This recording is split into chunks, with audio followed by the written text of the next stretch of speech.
Well, like I've said a million times before, the most important conversation is the one you have with yourself. You wake up with it, you walk around with it, you go to bed with it.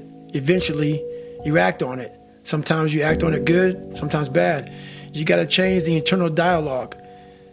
That person in your head that's talking that shit to you, until you change the internal dialogue in your head, until you callous over the victim's mentality that the world is out to get you because of you are the only, you got to change that shit, man. Yeah, but you don't understand my life, David. Yeah, I do.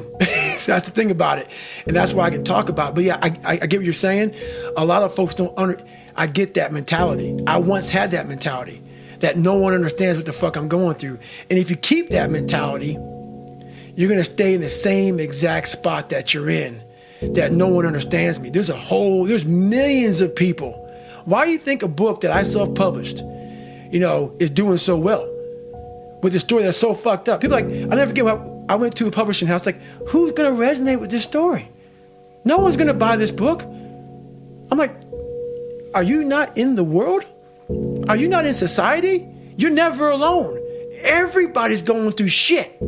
So when people get this mentality of like, you don't understand me, you can throw a fucking rock to someone that can understand you if they're willing to break themselves down and stop hiding. A lot of people understand you today. So for me, failure is something that you should be afraid of. It should be afraid of, but that's why you should go out there and challenge yourself to fail. Because if you're not failing at something, that means you've set your goals to pass, to succeed at everything you do, which means you're not setting your goals high enough. So for me, okay, I'm gonna go out and break the Guinness Book of World Record for pull-ups. Lofty goal, which is why I failed it twice before I finally got it.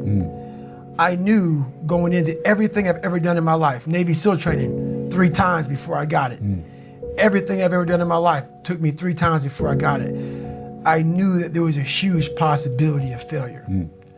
Of being the only, right? Which is like a recurring thing in your story. Right. So being the only, and I actually talked about with Adam, I came up with the only. There's a lot of onlys out there. I was the only black in a lot of situations. And the only isn't about a color. There's a lot of, there's gays, there's lesbians, there's people who are white people who just feel like they're not wanted in society. That's the only. The only is feeling like you're not accepted in any society that you're in. Doesn't matter what color, creed, race, gender, doesn't matter. It's just that you are in this situation where you feel like you're being judged. You might be being judged. You feel awkward. It's an awkward feeling when you walk in a room and you're like, oh my God, like I'm the only. And that comes with a lot of people. And that's where the only really came from, because I didn't want to make it like a black situation. I want this is about people. You are your own hero. You are the hero of this book. So I want it to be, what's a word that can make people feel like this resonates with me? That's only.